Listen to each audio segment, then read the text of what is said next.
Sejam muito bem-vindos a mais um episódio do Masta Talks. Hoje eu tenho um convidado muito especial aqui, inclusive convidado pela Masta Construtora, a minha empresa aí de construção civil, e é o Rodrigo Nunes.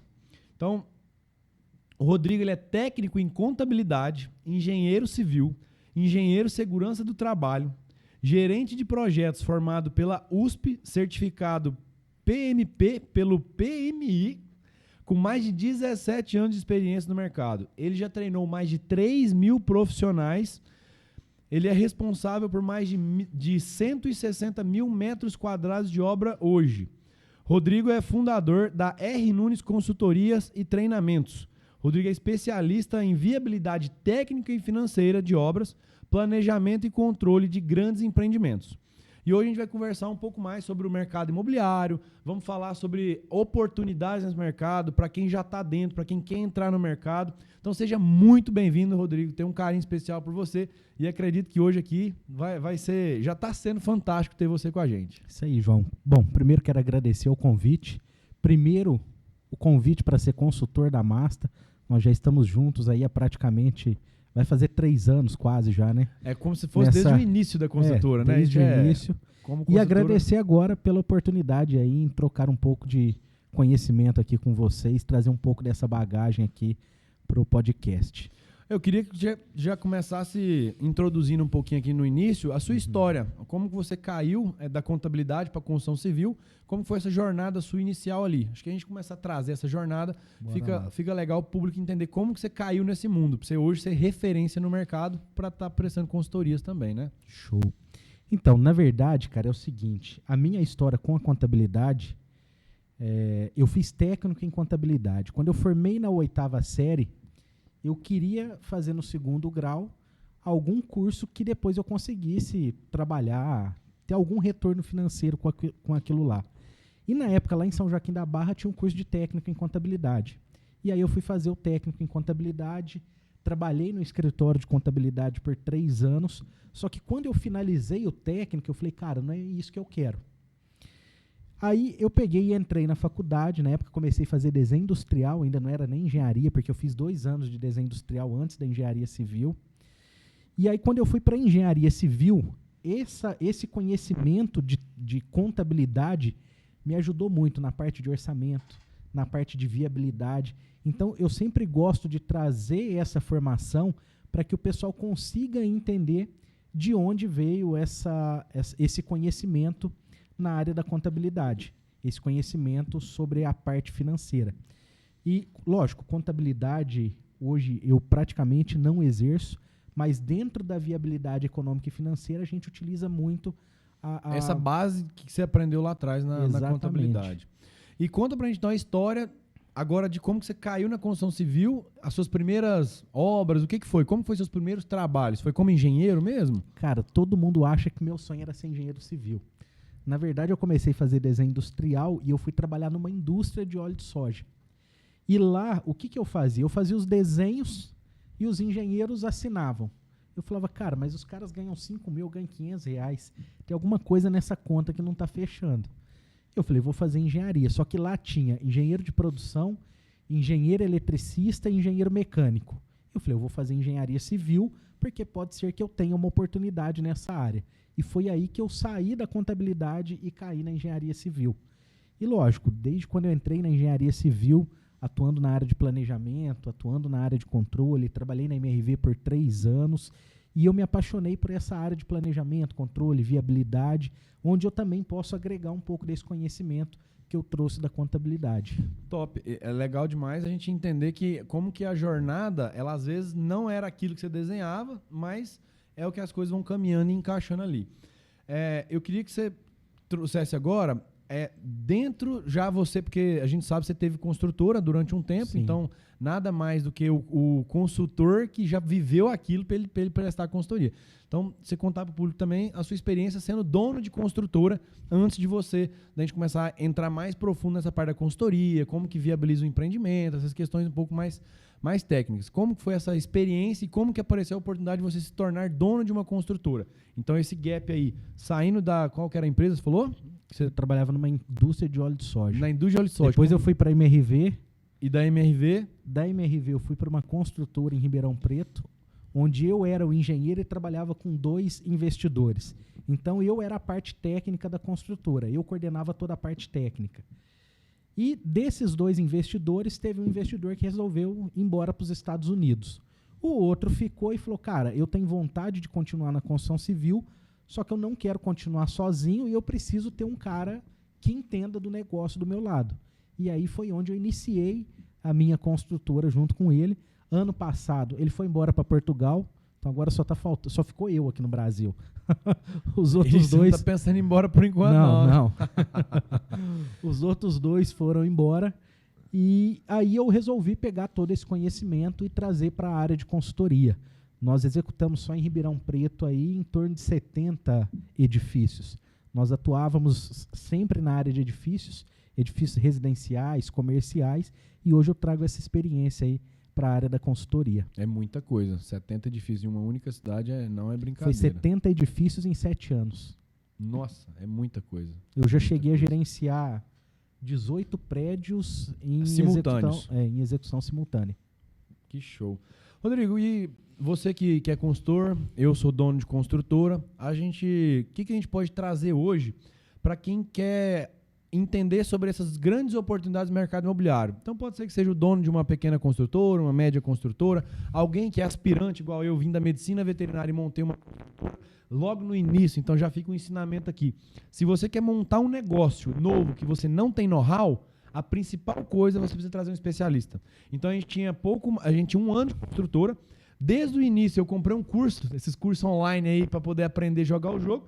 Comecei mexendo na construção civil, tinha um mestre de obra que sabia, eu não sabia nada, mas eu tinha as pessoas que sabiam. Quando eu comecei a tomar um determinado porte, eu entendi, eu preciso trazer um cara mais brabo ainda, que é um cara que já viveu muitas coisas grandes, que já viveu onde que eu quero chegar.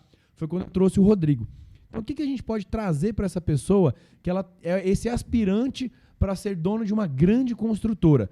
O que a gente pode trazer de ensinamento para essa pessoa?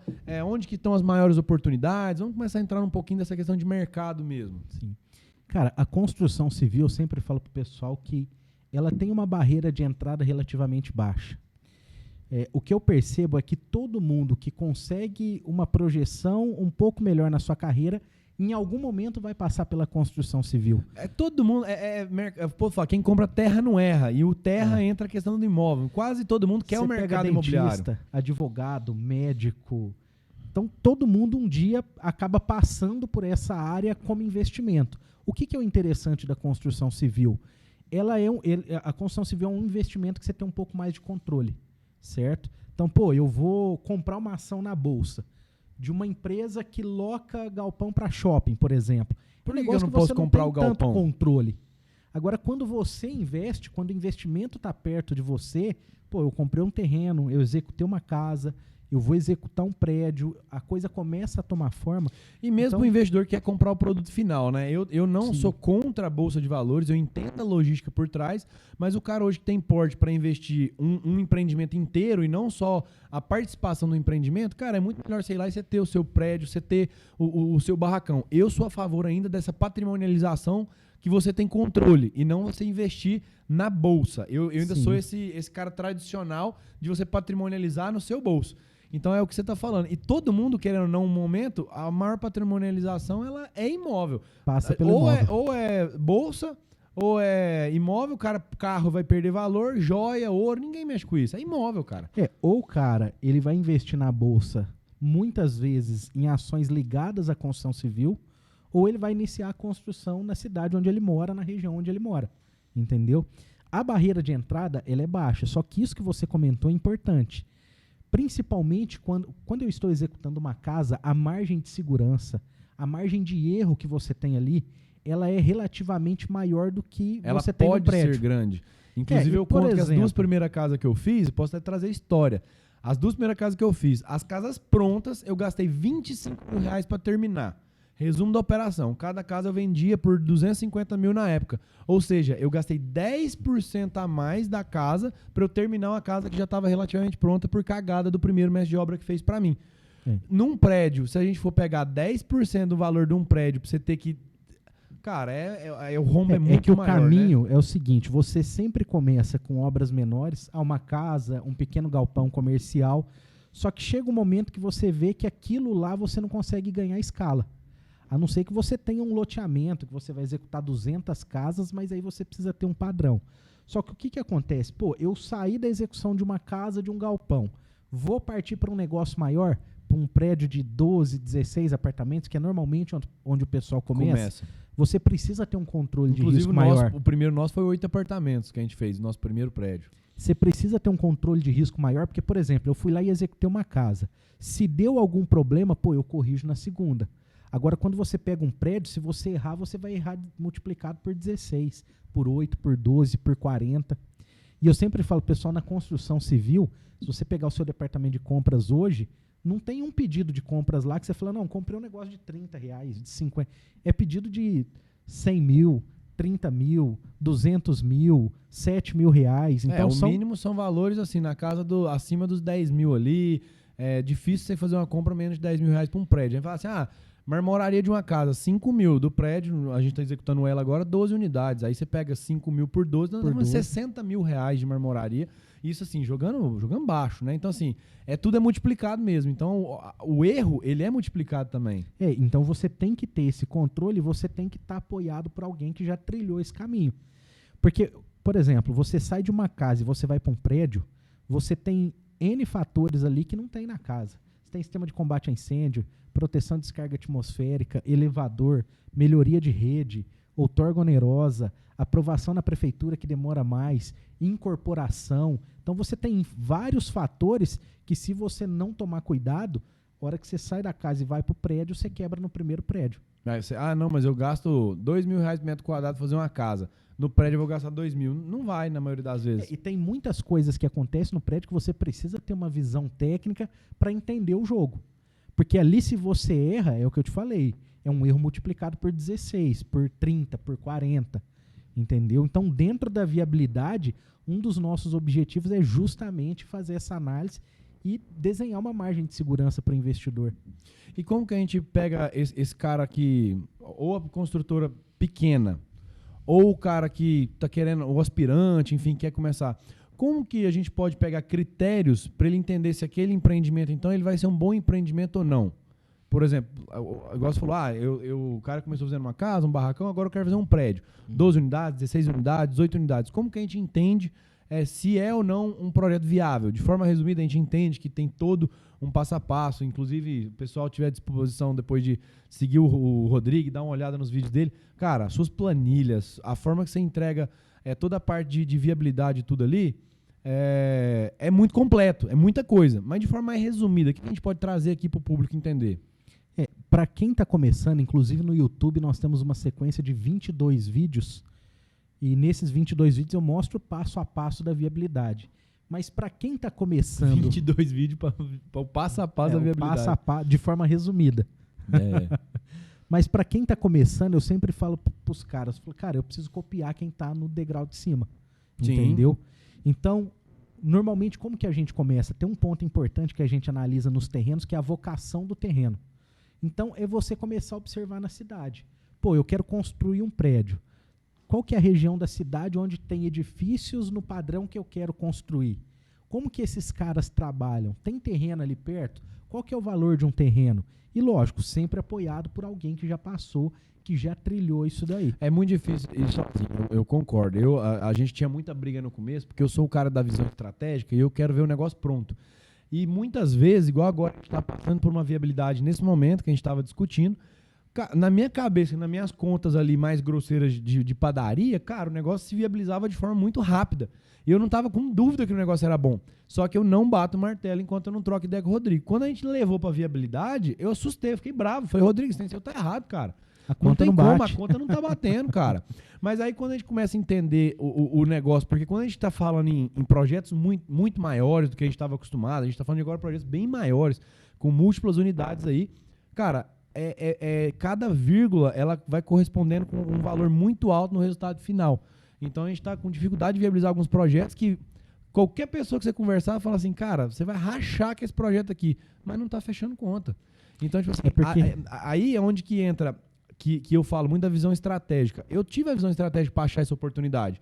Mas não adianta você ter só essa visão se você não tiver atrelado a uma base para poder você ter argumento e dados, né? A gente precisa de número. Entender onde você está pisando.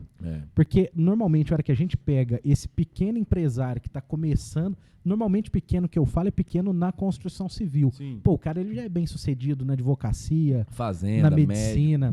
Então, ele está começando na construção civil. Tem várias coisas ali que o cara nem fazia ideia que existia naquele tipo de empreendimento. Eu já te contei que a primeira casa que eu fui fazer, eu não sabia que precisava de colocar pilar numa casa e que precisava de viga baldrame. Você sabia dessa?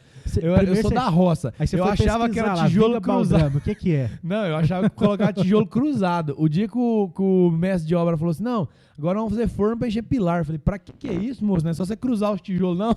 Pra você ter noção tanto que eu era leigo. Mas eu, pelo menos, estava respaldado por alguém que eu achava que sabia, que no início era o mestre de obra, né? E as casas, muitas vezes, elas aceitam um certo desaforo, erro, né?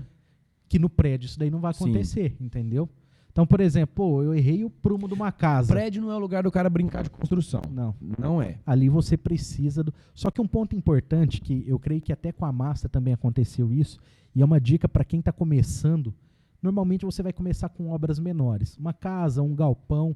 Só que esse círculo de contato, de networking que você vai fazer aqui, vai te dar base para empreendimentos maiores. Porque muitas vezes é aquele cara que você construiu uma casa que ele vai entrar como investidor no seu primeiro prédio.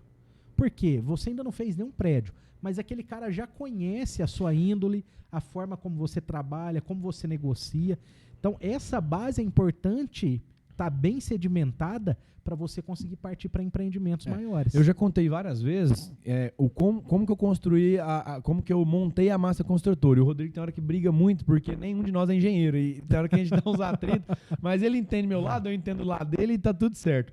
Mas como que eu montei a construtora? Eu, formado em medicina veterinária, juntei um cara que era designer gráfico publicitário e nós montamos uma construtora. Cara, eu não entendia nada da construção civil. Mas por que a gente conseguiu fazer uma construtora hoje que fatura milhões por ano em tão pouco tempo? Porque eu foquei no que você acabou de falar aí. O marketing, o branding e relacionamento. Então eu sempre fui um cara muito bem relacionado. Contatos. Muito bem relacionado na cidade. Eu soube usar o digital a meu favor para mostrar o quão bom eu era, porque também o digital é o seguinte: você pode ser bom o tanto que você for. Se você não conseguir mostrar que você é bom para a rede, a pessoa não vai adivinhar que você é bom. Então, inclusive, você pode concordar comigo, né? Isso aí do digital é muito simples. O melhor médico, na hora de você fazer a consulta, você vai olhar o que tem mais seguidor. E muitas vezes esse não é nem melhor do que o outro.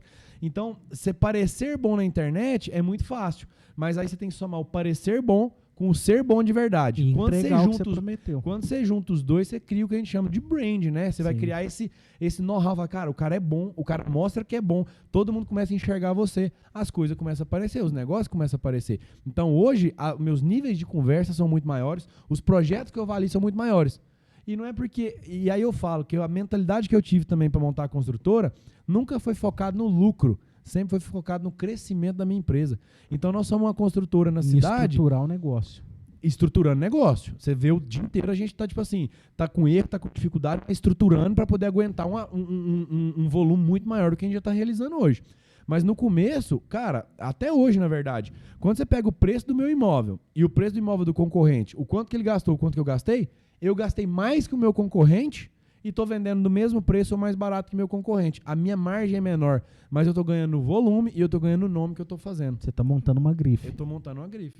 E um negócio, João, que até publicamente aqui quero parabenizar vocês da Masta, porque é o seguinte, vocês começaram, assim que você enxergou a possibilidade de crescer, o que vocês fizeram? Pô, eu vou buscar alguém que já trilhou esse caminho.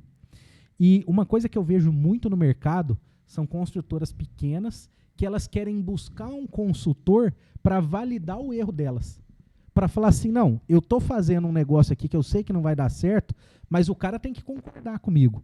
E, por exemplo, de ontem para hoje, eu acho que nós já batemos boca. Brigamos umas 10 forma vezes. positiva, umas 3, 4. Cara, não é assim. Esse não é o caminho. Aqui que tem que... E aí você também me traz a sua visão. Não, mas aqui em Patrocínio... Porque o que acontece? Eu estou lá em Ribeirão Preto. É até aquilo que a gente estava conversando. É outra realidade. Sim. Nós estávamos conversando sobre loft e até uma conversa que nós chegamos. Pô, aqui em Patrocínio... a população flutuante que chega de carro. Aqui não tem aeroporto. Então, eu tenho que ter uma vaga para cada unidade, diferente de um mercado que acontece em outra cidade. Então, é essa junção do conhecimento regional que vocês têm com a experiência que a gente tem em executar empreendimentos desse porte que faz o negócio ter sucesso. A visão estratégica com a visão técnica, a visão financeira, quando a gente começa a juntar as duas coisas. E olha, lógico, né? Eu quero dizer que assim, a sua não é só... Porque também, cara, por que eu gosto de você? Aí aqui eu não tem coisa não. Porque o Rodrigo, ele não é o cara técnico, que é aquele cara chato que bate na técnica. Ele é o cara que já viveu obra, é o cara que já foi dono de construtora, falou que já fez mais de 70 empreendimentos em Ribeirão Preto, fora as outras obras que hoje você avalia, Rifaina, não sei aonde, lá em Camboriú. É muita obra que o cara olha. Então ele não é só o técnico, ele é o técnico e o prático. Sim. Porque ele tem a visão estratégica também. Então quando você soma essas duas coisas, nossas brigas maiores é porque ele não está aqui na realidade de patrocínio. Mas quando ele vem para cá, a gente começa a entender as nossas dinâmicas, aí é onde a gente começa a realmente alinhar para poder seguir pro mesmo caminho. Aí é onde eu concordo com ele concorda comigo, a gente trilha um caminho junto. Eu não vou nem no dele, ele nem vai no meu. A gente trilha um caminho junto que os dois vão concordar ali. Chega num consenso. Eu acho que aí é onde que as coisas começam de fato a evoluir. Mas pode continuar aí, então. Cara, e assim, quando nós falamos em viabilidade, em planejamento, nós temos que ter um cuidado ao analisar empreendimentos de grande porte, porque é o que eu te falei, se você erra, o erro é grande. E nós trabalhamos num mercado onde a flutuação das coisas, por exemplo, você pega o dólar, esse ano subiu 20%. Nossa. Entendeu? E aí, por exemplo, tem palestras que eu chego e falo assim, cara, o dólar de janeiro para cá subiu 20%. Aí o cara fala, puta, subiu 20%. Você viu o ouro? Você acompanhou o ouro? Não? Eu? Não, eu não. O ouro em janeiro estava 330. Ele chegou a bater 515. Agora ele está 495. Mesmo o assim, ouro... 50% aí. Não, o ouro esse ano subiu 84%. Mas dos 300 para os 450, ele manteve ali em 50%. Ele chegou em 80%. Entendeu? É muito. E o que acontece? O dólar é moeda. E aí nós temos um problema porque o ouro, ele não é só moeda. Ele é matéria-prima. Então, se eu pegar a placa eletrônica do elevador, ela vai ouro. Se você pegar o computador que o fornecedor usa para tirar meu pedido, vai ouro. Então, aquilo lá reflete no mercado como um todo. Então, você precisa entender e enxergar essas variações de mercado para você conseguir viabilizar um empreendimento. E um empreendimento, eu falo para os caras, um empreendimento nós temos aí em torno de 500 insumos. É como se eu tivesse uma carteira de 500 ações. Sim. Porque esses insumos vão variar ao longo do ano. Não, e outra, né? A pessoa tem que entender a responsabilidade de um prédio. Com uma casa, a gente consegue. Eu já fiz casa, nós já fizemos casa entregando na chave em 60 dias. Nós já fizemos. Prédio, nós estamos falando de 2 anos, 36 meses. Teve um histórico aqui na cidade de um prédio que, acho que, se não me engano, foi 7 ou 8 anos. Não, em 60 dias num prédio, você não protocolou o projeto ainda. Você está discutindo o projeto. Você está tentando chegar num consenso com o proprietário do terreno. Não foi nem não terminou nem o projeto ainda. Então, ele é um processo mais longo. E aí o que acontece? Nós estamos conversando hoje e analisando viabilidade de um negócio que vai ser entregue daqui 3, 4 anos. Daqui 4 anos, nós já passamos por outra eleição para presidente. Então, olha o risco. Não, 4 anos já passou por outra de prefeitura que muda o cenário. Que muda o cenário das aprovações local. E a construção civil é um mercado. Nós estávamos conversando isso daí, né? Pô, você compra um carro, entrega em 60 dias no máximo, 30 dias. Você compra um computador, você sai com o computador na hora. Aí você vai lá e compra uma casa, é 1 ano, 1 ano e meio. Um apartamento, 36 meses. Como reduzir isso daí para poder reduzir o risco? Tô nem falando a questão do cliente. Vamos entrar nesse assunto agora. Vamos entrar nesse assunto. O Rodrigo, ele trouxe um case, a gente vai trazer esse case aqui para comentário. Mas você falou primeiro do Loft. Então, o Loft é o seguinte, ele já é uma inovação de mercado para nossa região aqui, para cidades menores. Isso em grandes capitais já tem há 30 anos, 40 Sim. anos. Aí você pega Goiânia, já tem isso há 20 anos ou mais. Uhum. Então, assim, já não é algo novo, mas está sendo muito novo e está sendo muito explorado em cidades de médio para grande porte ali. No caso, a gente consideraria Patrocínio hoje uma cidade de médio porte, 100 mil habitantes. Sim. Então, hoje já está sendo realidade, já estão pessoas executando e já tem visão futura para isso. O que é a sua visão em relação a essas inovações? Você acha que esse mercado tem tendência de saturar, igual o Uberlândia vendeu demais agora, muito lançamento? O que é a sua visão em cima disso? E como que a gente trabalha na frente dessa... Porque, por exemplo, hoje, você pensar em loft em patrocínio, quem está pensando hoje em loft, ele já está quase atrasado numa tendência de mercado. Então, como a gente antecipar essa tendência, e aí depois a gente vai trazer aquele case da MRV que a gente começou a comentar, que já é uma forma de inovar no mercado também. Sim. O que acontece? Essa questão do loft, a gente tem que, às vezes, desfocar um pouco do produto e focar no comportamento. É isso. Então, como que está o comportamento das pessoas que fazem aquisição do meu produto? Vamos pegar, então, no geral, as pessoas hoje que compram imóveis. Quem que é o público hoje que compra imóvel? Aí vamos nisso. Para que serve um imóvel? Para a pessoa morar. E alguns números que a gente vai analisando. Por exemplo, os seus avós tiveram quantos filhos? Meus avós todos tiveram 3 e 3. Não foi muito, não. Mas tem muitos aí que são mais. Não, mas 3 para os nossos... Agora, se você pegar o pai do seu avô, que eu não sei, é tataravô, o que é? É bisavô. Não, bisavô. Pai do avô. Nos enrolamos no podcast. Desenrolou. Mas o já. pai do seu avô, com certeza, ele teve mais que 3. Muito mais. Então, o que acontece? Você percebe que o comportamento do ser humano, ele vai se alterando. Hoje, quando você chega no mercado e fala assim, não, vou lançar um apartamento com 4... Em Ribeirão, cara, tem apartamentos antigos lá, que são apartamentos com 4 dormitórios e nenhuma vaga. Não nenhuma vaga? Antigamente, isso daí era viável. Hoje, o cara compra um loft de 25 metros... E tem mais uma vaga que é 25 metros. Por Ou quê? o cara quer 2 ainda. O cara quer 2, porque um pra ele, um pra mulher, e o cara vai em casa só pra dormir e fala, não, eu quero ter 2 vagas, mas num loft. Então ele tem mais área de vaga do que de apartamento. Então esse comportamento humano que a gente tem que ir estudando para conseguir traçar um perfil pro produto que eu vou colocar no mercado. Hoje, se a gente for parar para pensar, a gente já está vendo poucos lançamentos de 3 quartos. Não são muitos, mas tem ainda bastante.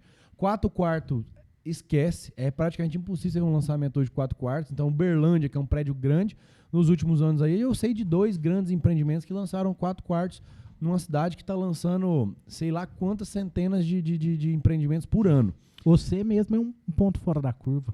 Na nossa idade, com 3 filhos. Na nossa idade, vírgula, né? Ô, João, dá uma ajudada aqui, pô.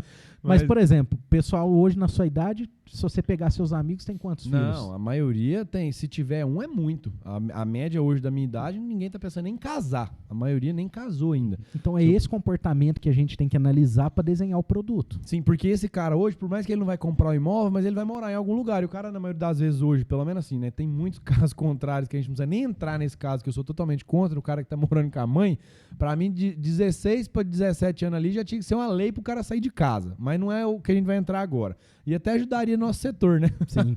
O cara tem um lugar de morar ali. Mas vamos lá, o cara hoje com 28 anos, 30 anos de idade, 25 anos de idade, que não quer casar e o cara não quer morar com os pais, talvez pro cara morar num apartamento de 2 quartos, o cara não quer, porque dá trabalho, ele trabalha fora, ele não quer ficar ali, e tá tudo certo, não tem problema. Mas aí, realmente, o padrão de consumo mudou. Então, quando eu estava olhando o mercado de Uberlândia, achando que os lofts talvez estariam saturados, eu comecei a entender que o perfil e o padrão de consumo mudou. Então, pode ser que não vai saturar isso tão rápido. Por quê? Porque aquilo ali, o investidor que está comprando, quer dizer, o cara que tem o dinheiro, não é o mesmo que vai morar, mas ele vai alugar para alguém que vai morar. E a tendência é que mais pessoas queiram morar nesse tipo de unidade. Numa unidade de 1 quarto, num loft, num estúdio. Então, a tendência é que realmente isso não sature num curto espaço de tempo. Lá na frente a gente não sabe, lá o padrão de consumo vai mudar, mas até lá o mercado imobiliário é esse, ele também é cíclico. E o segredo é justamente você não ficar muito focado no produto, mas você conseguir analisar esse perfil e essa variação de comportamento do público. Porque aí você consegue desenhar um produto que se encaixa para esse público. Entendeu? Tem até um livro que fala um negócio interessante, que o cara fala o seguinte, fala, cara, eu gosto muito de chocolate, mas eu preciso entender que peixe não gosta de chocolate. Então não adianta eu colocar chocolate no anzol e jogar dentro da água. Entendeu? Então é essa percepção que a gente tem que ter. Não é o que eu quero, é o que vende, é o que a pessoa quer, é o produto. Lógico, né? A construtora ela também tem que, ou ela ramifica, dependendo do porte, em mais de um segmento, ou ela escolhe, não, se o meu público é Minha Casa Minha Vida, o que ele quer comprar? Não, meu público é o investidor, meu público aí você vai focar no que ele quer comprar e não no que você de fato quer fazer. Então é onde a gente começa a desenhar isso. E aí vamos falar aqui agora então dessas tendências de mercado e como que a gente pega cases de sucesso para a gente entender como que a gente pode entrar na construção de forma de sair na frente do mercado. E a gente estava falando de um case da MRV. A MRV é famosa por ela estar entre as maiores construtoras do Brasil. Hoje, esse ano, ela perdeu para a Cyrela, né? Que o grupo Cyrela bateu, não sei se foi 13 bilhões, quanto que é, você sabe o número? Não cheguei a acompanhar. É muito grande o número, mas ficou bem perto. A MRV, ela em primeira, a MRV em segunda. Apesar que ela entrou como uma marca, que ela tem 3 submarcas, alto, médio e baixo padrão, e a MRV se mantém só no baixo padrão. Eu acho que no segmento da MRV, ela é a maior. No segmento Minha Casa Minha Vida, ela é a maior, sem dúvida. Mas enfim, o que ela tem feito hoje para poder manter na frente do mercado, vender um imóvel popular, mas tem muita construtora hoje que vende um imóvel popular também. Então, o que a gente traz de insight para a gente ver, cara, como que o cara tem essa visão estratégica? Porque, para mim, o case que a gente vai trazer aqui foi uma visão estratégica gigante que eles tiveram. Porque, aí voltando lá, quanto tempo que o cara demora para receber um carro? Se ele não sair com o carro já no Pix e sair com o carro na hora, ele vai pegar no máximo... Se você falar que é uma semana, o cara já fala, mas uma semana? 60 dias o cara vai chorar, mas vai aceitar ali e vai sair com o carro no máximo 60 dias. Um apartamento, nós estamos falando aí no histórico aí 24 meses, 36 meses para entregar a chave na mão. Então, o que a MRV enxergou e traz esse case para o pessoal entender aqui? Eu trabalhei na MRV, e, na verdade eu trabalhava numa construtora que era parceira da MRV. Quando a MRV abriu o capital na Bolsa, ela enxergou que ela precisava de parceiros para conseguir atingir aquelas metas que foram estabelecidas. E eu trabalhava numa empresa que era parceira da MRV. Isso daí, em 2008, o que nós observamos, o que eu observei nessa época que eu trabalhei dentro da MRV? Dentro do objetivo da MRV, que é construir uma unidade onde ela consiga fornecer para aquele proprietário uma unidade onde o valor da parcela é equivalente ao valor do aluguel na região, a MRV simplesmente conseguiu focar 100% nisso e entregar um produto que atenda a esse objetivo dela. Então foi onde a MRV tomou esse porte de crescimento. É engraçado porque se você pega hoje um apartamento da MRV, você vai ver que ela conseguiu desenhar uma planta que se encaixa exatamente naquilo que são os mínimos do Minha Casa Minha Vida. Então, se tem um quarto é uma medida, se tem 2, o segundo quarto já é do tamanho mínimo, se tem 3, então ela otimizou o produto. E um outro desafio era conseguir entregar no prazo. Certo? Por quê? Porque eu preciso ter volume girando. Na época que eu trabalhei na MRV, até 160 apartamentos era entregue em um ano. Isso daí em 2008. Hoje nós estamos em 2024 e ainda tem construtora que não consegue isso. Só que a MRV ela tem alguns detalhes. Por exemplo, padronização daquilo que está sendo executado. Se você pegar Ribeirão, Uberlândia, Natal, Rio Grande do Sul, você bate o olho e você fala, isso daqui é MRV. Então, uma das coisas que possibilita essa aceleração na entrega é você ter um padrão. Porque aí todo mundo sabe o que é para ser entregue. Além do padrão, aí o padrão associado com os processos, que aí você cria os processos para executar esse padrão. Então você não tem que ficar fazendo processo para cada padrão que você vai fazer em cada lugar. Então o processo dela é único para todas as obras. E ela tem o quê? Ela tem uma equipe que está constantemente estudando inovação de mercado. Esse case aí eu não acompanhei, eu já estava fora da MRV, mas eu tive notícias que eles conseguiram executar uma torre com 16 apartamentos em torno de 30 dias, com chave na porta, certo? Só que, lógico... 16 apartamentos em 30 dias. É um ponto difícil de você replicar. A gente sabe que foi um MVP, eles estavam fazendo um teste de como que seria isso, mas se eles conseguiram fazer em 30 e foi apertado, não foi legal, cara, faz em 60. 16 apartamentos entreguem em 60 dias na chave. Imagina você poder comprar o seu apartamento e 60 dias depois você não dá até nem programar a mudança direito. Inclusive na Feicom, o pessoal executa uma casa em 24 horas. Entendeu? Então, essas tecnologias nós temos que trazer para conseguir viabilizar novos empreendimentos. Aí vem um ponto importante que eu sempre falo para construtoras de porte médio, porte menor. A MRV ela é uma empresa que ela pode arriscar um pouco mais. porque ela tem uma carteira grande. Pô, eu arrisquei, isso daqui não funcionou. Diluiu no custo. Dilui no custo. Inclusive, eu sei de Agora, cases pô, dentro da eu MRV que eles foram fazer uns testes no Rio de Janeiro, nos apartamentos lá, que deu umas pedras loucas lá, o prédio ficou quase o dobro do valor para ter entregue. Mas, é igual você falou, foi um teste que eles fizeram. Não, aqui não dá para fazer o outro, mas nós arriscamos.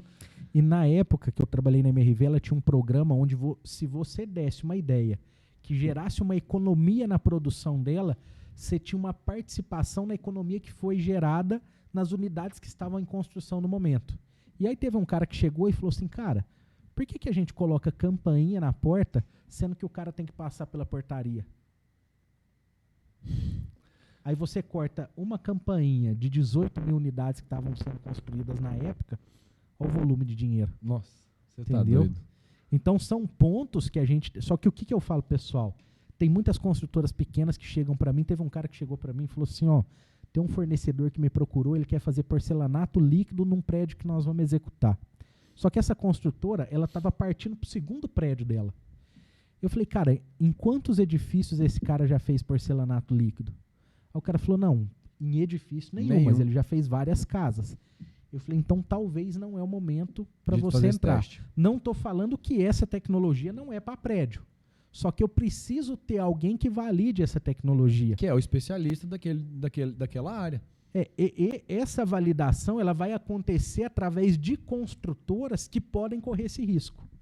Então, às vezes, dependendo do porte da construtora, eu não tenho tanta aderência a risco. Por quê? Não, se a gente for parar a pensar nesse nível que o Rodrigo está falando, se a gente for pegar um nível exagerado, não tem muito tempo que começaram a se fazer prédios de parede de concreto, que está ficando comum, né? Sim. Por quê? Porque é um negócio que não é simples de fazer, por mais que é rápido, mas prédio não é brincadeira fazer de parede de concreto. Forma é cara, você precisa ter velocidade. Louco. A gente está falando de uma forma hoje para você comprar, para você fazer um prédio aí, a gente está falando de 2, 3, 4 milhões de reais para você comprar um conjunto de forma. De uma casa é 700 mil, é o valor da casa. É o valor da casa. Então você tem que ter repetição.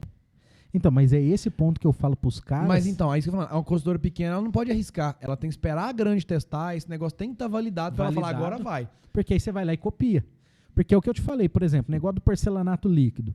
Se uma construtora que tem aí 300 prédios executar em um prédio como modelo e der problema, cara, ela tem recurso para derrubar o prédio e fazer de novo. Agora, e para você que às vezes tem 2 prédios, se um der problema em todos os apartamentos?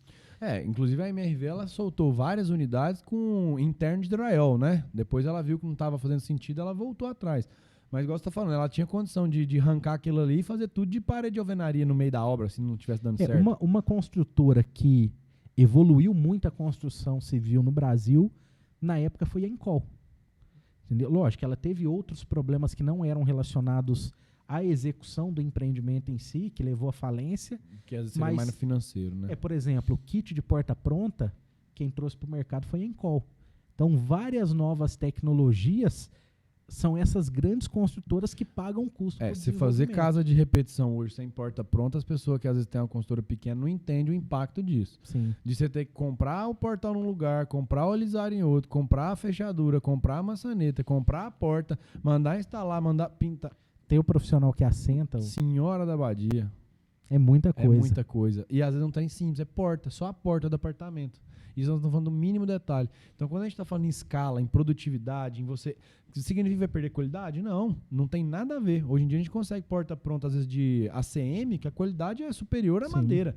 Então, a gente não está falando aqui de questão de bica corrida de qualidade. A qualidade vai influenciar no preço, mas não na velocidade da execução da obra. É que no Brasil nós temos um problema sério cultural.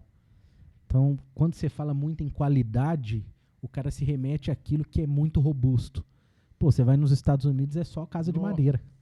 Não. Tá certo que bater um vento vai tudo embora, mas é só casa de madeira, entendeu? Esse tempo atrás eu fui comprar, tava vendo um relógio para comprar, e o cara virou para mim e falou, não, isso daqui é relógio tranquilo para 100 anos.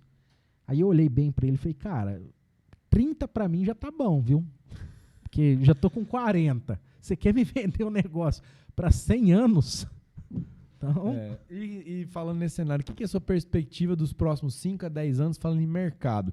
A gente discutiu esses dias que o Rodrigo está aqui com a gente pela construtora, o quanto a gente está tendo um impacto negativo da questão, por exemplo, das instituições financeiras. Só para eu trazer aqui para as pessoas entenderem, é o seguinte, Hoje, a Caixa Econômica Federal, que é a maior instituição que financia obras no país, ela representa cerca de 80%, 90% hoje dos financiamentos imobiliários nível Brasil, ela usa dinheiro de 2 lugares. O primeiro é o Fundo de Garantia, que é o padrão Minha Casa Minha Vida, que ele vai usar o dinheiro do Fundo de Garantia que o governo autoriza, que os bancos reemprestem, a Caixa usa só esse recurso. E o segundo recurso é o SBPE, que é o Sistema Brasileiro de Empréstimo de Poupança, que é o dinheiro depositado na poupança. Então a gente tinha alguns trilhões depositados na poupança aí. Hoje ninguém deposita mais. E desse dinheiro o governo liberava a Caixa sacar esse dinheiro, emprestar para o cliente e depois ele ia devolvendo isso, pagando, e o banco ganharia seu spread ali. É um pouco mais complexo, mas em resumo, você usaria dinheiro do SBPE, que no caso é a da poupança, e o do Fundo de Garantia. Aí vamos lá. Fundo de Garantia, hoje a maioria das pessoas são PJ, o sistema já está considerado falido porque tem mais pessoas, a quantidade de pessoas aposentadas aumenta e os contribuintes têm diminuído, o incentivo a PJ está sendo grande, então a gente está tendo uma queda muito grande do FGTS. Segundo ponto, poupança. Aí eu te pergunto, quem tem dinheiro na poupança hoje, a gente até vai ajudar a tirar um pouco mais, porque não faz sentido nenhum o cara ter um dinheiro na poupança. E hoje a gente está falando no Nubank aí, o cara, um banco online não te cobra nem taxa da cesta mensal ali de produto do banco, você não paga nada para ter a conta, e lá a primeira coisa do banco coloca seu dinheiro aqui para você render tantos % ao mês. Cara, aí você vai colocar dinheiro na poupança para quê? Então, a gente está com um sistema que, assim, não é que ele vai falir, mas ele está tendendo a uma queda.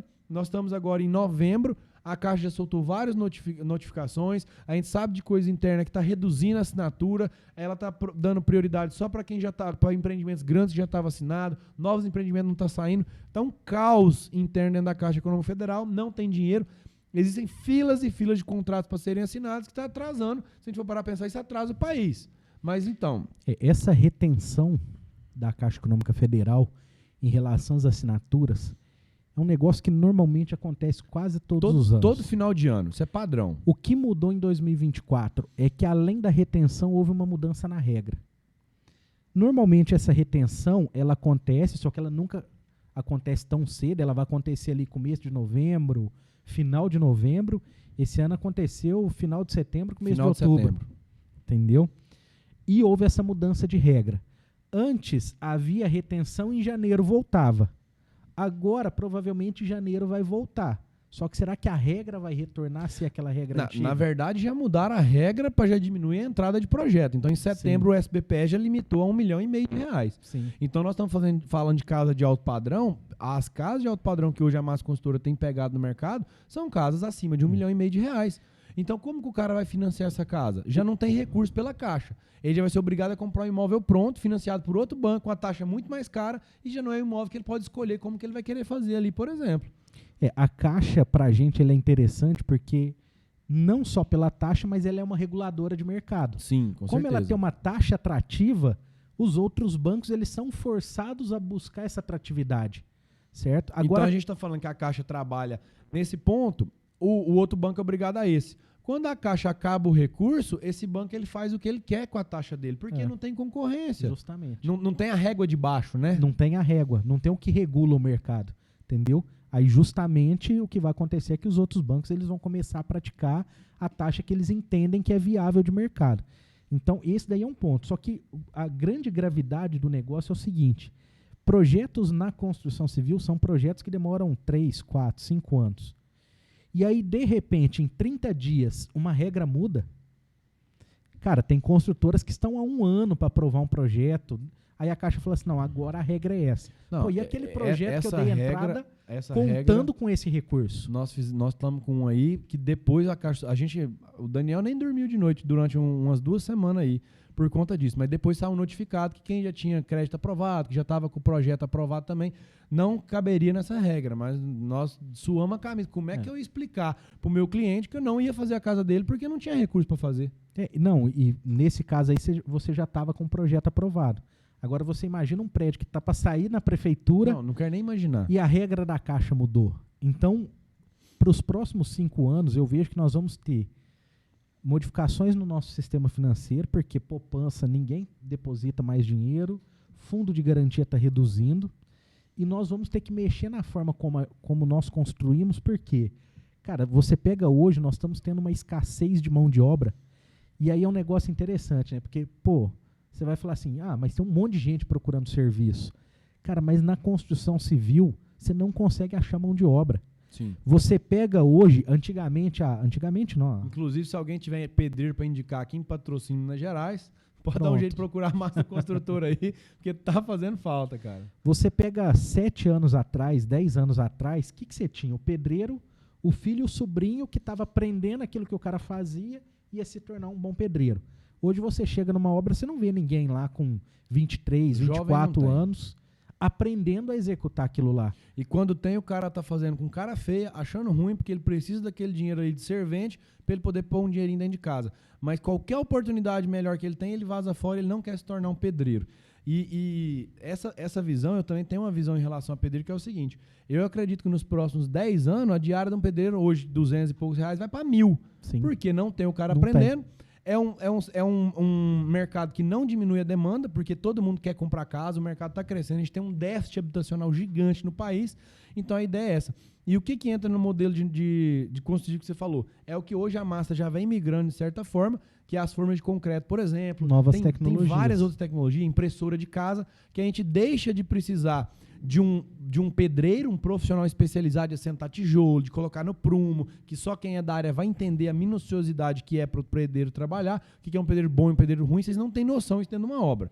E a forma, cara, é um montador. Qualquer pessoa que tem um mínimo de capacidade cognitiva, a gente consegue treinar essa pessoa, ela se torna um montador e ela vai montar uma casa. Quando a gente fala de um nível de impressora... Não, impressora. Impressora é um programador que vai fazer uma casa, velho.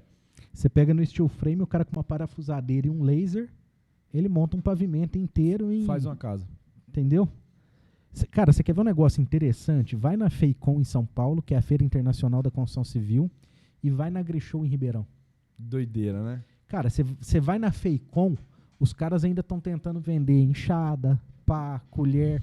Você vai na Grishow, o cara fala assim, trator que não, não dirige sozinho, esse trator drone aqui de você tá irrigação dentro agrícola. da fazenda, depois que você leu a área, você só vai acompanhar o trator que tem a câmera nós aqui. estávamos conversando consegue... com o Pedro ontem, o tio dele com a máquina lá em Rondônia, colhendo cílio, ele olhando instantaneamente pelo GPS da máquina a 3.000 km de distância, vendo a eficiência da máquina à distância. Tem um tio meu, hoje essa fala dele já tá até ultrapassada, mas antes ele falava assim, ó, estuda, porque senão você vai cortar cana. Aí chegou uma época que ele falava assim, ó, estuda, porque não vai ter cana para todo mundo. E se você pegar hoje, cara, não desmerecendo essa categoria, mas simplesmente um trator vai lá e faz o que 500 pessoas fariam. Hoje, para você cortar a cana, você tem que ter o 2º grau, porque você precisa saber pilotar um trator, entendeu? 2º grau, vírgula, né? O cara tem que ter o 2º grau, ele precisa ter a carteira, ele precisa ter treinamento, Sim. um monte de coisa, que não é difícil de conseguir também, mas o cara vai substituir, igual você falou, 500. E na construção civil a gente vai ser obrigado a fazer isso, já deveria estar nessa evolução que o agronegócio está, mas já deveria estar nesse nível.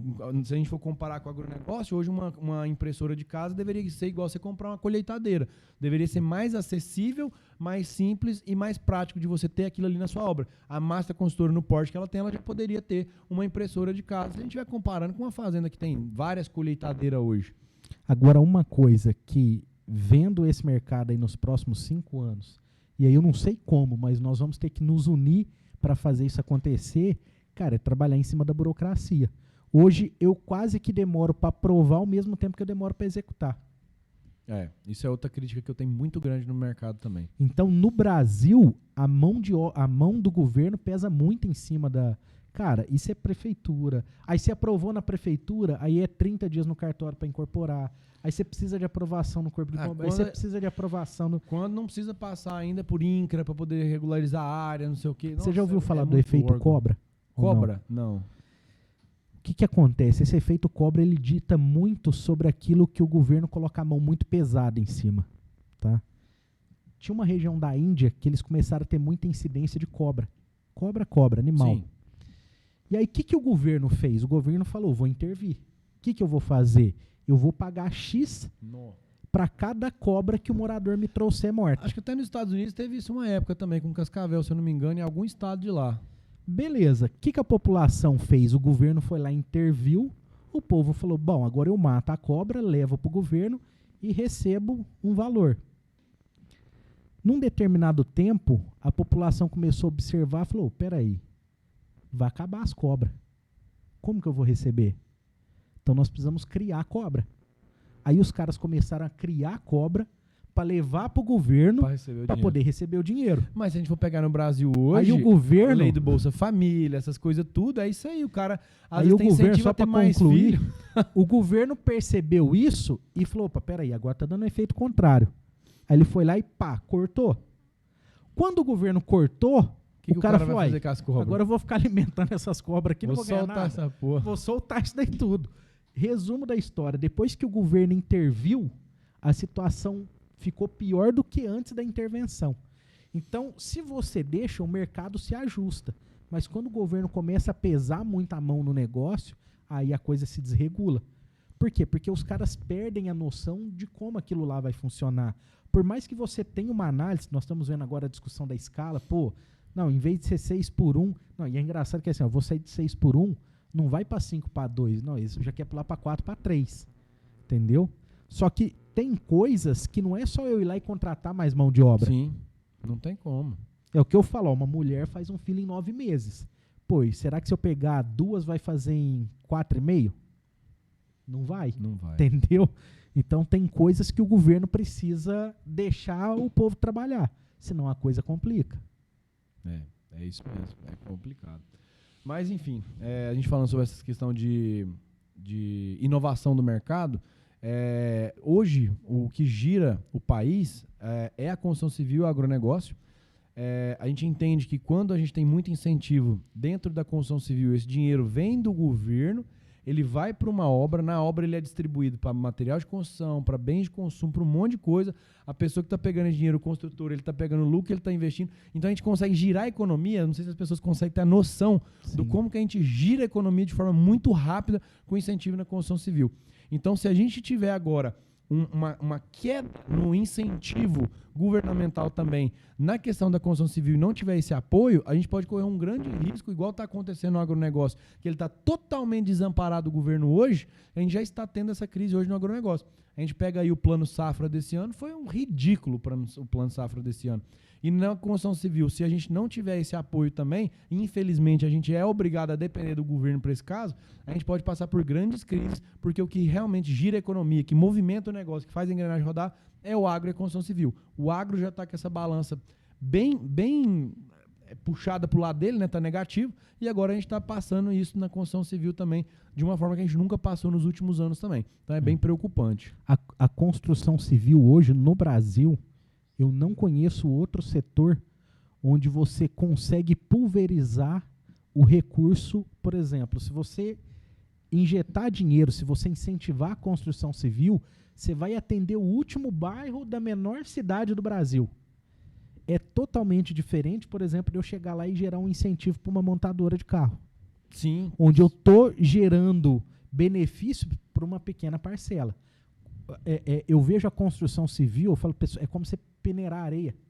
Então, é uma forma de você jogar recurso, e esse recurso ele vai atender desde o cara que não sabe ler, não sabe escrever, trabalha como servente, até o cara que é doutor em cálculo estrutural. Cara, então, o leque é muito grande. É muito pulverizado. Se E eu pegar uma obra pequena, é o pedreiro, é o servente, é o dono da loja de material de construção, é o cara do cartório, é o cara o correspondente bancário, é o banco, é o construtor, todo mundo tá ganhando um pouquinho ali. A cauda da construção civil é muito grande. Então você consegue pulverizar muito dinheiro no mercado. Automaticamente todo mundo sai ganhando. Porque, eu joguei dinheiro no mercado de uma forma que eu consiga atender uma pequena cidade, uma grande cidade. Na pequena você vai movimentar restaurante, supermercado, bar, loja. Na cidade. Então, a única indústria que ela é presente praticamente em 100% das cidades, tá? Com quase toda certeza é a construção civil. 100%. O cara vai morar onde? Se ele não tiver dependendo de um pedreiro, enfim, não tem como. Então, 100% de todas as cidades tem. É isso. Então, o bom da construção civil é isso.